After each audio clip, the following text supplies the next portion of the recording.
বাংলাদেশি শ্রমবাজারে আশার আলো জ্বলছে।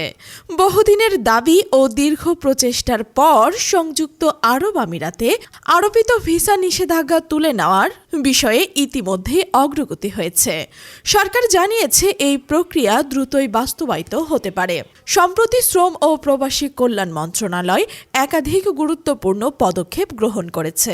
এর মধ্যে অন্যতম হল মালয়েশিয়াগামী শ্রমিকদের জন্য মাল্টিপল এন্ট্রি ভিসা চালু করা, পাশাপাশি প্রথমবারের মতো শতভাগ অনলাইন সিস্টেম চালু করা হয়েছে, যার ফলে খরচ কমেছে, ভোগান্তি কমেছে এবং প্রতারণার সুযোগ অনেকটা হ্রাস পেয়েছে।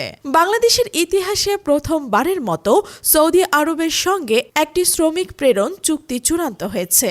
এর ফলে শ্রমিকরা নিরাপদে ও কম খরচে সৌদি আরবে যেতে পারবেন। কেবল সাইনিং ডেট নির্ধারণ হলেই এই ঐতিহাসিক চুক্তি কার্যকর হবে।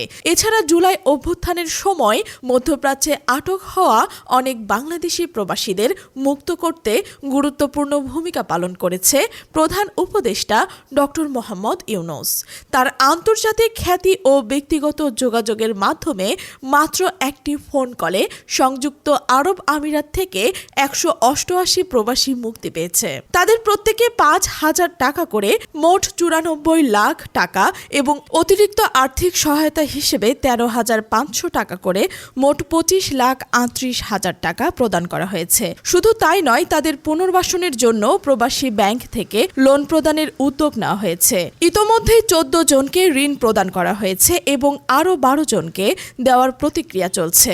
সরকার জানিয়েছে, শুধুমাত্র ফিরিয়ে আনা নয়, বরং এসব প্রবাসীকে কর্মসংস্থানের নতুন সুযোগ তৈরি করে দেওয়াই তাদের মূল লক্ষ্য। এছাড়াও জাপানেও বাংলাদেশি কর্মীদের জন্য লাখ টাকার বেতনের চাকরির সুযোগ তৈরি হয়েছে। সর্বশেষে ইউএই এর ভিসা নিষেধাজ্ঞা তুলে নেওয়ার জন্য সরকারের উচ্চ পর্যায়ের প্রচেষ্টা অব্যাহত রয়েছে। প্রধান উপদেষ্টার বিশেষ উপদেষ্টা ইতিমধ্যেই 5 থেকে 6 বার আরব আমিরাত সফর করেছে। এ বিষয়ে আশা করা হচ্ছে, শীঘ্রই ইউএই শ্রমবাজারও বাংলাদেশিদের জন্য উন্মুক্ত হবে।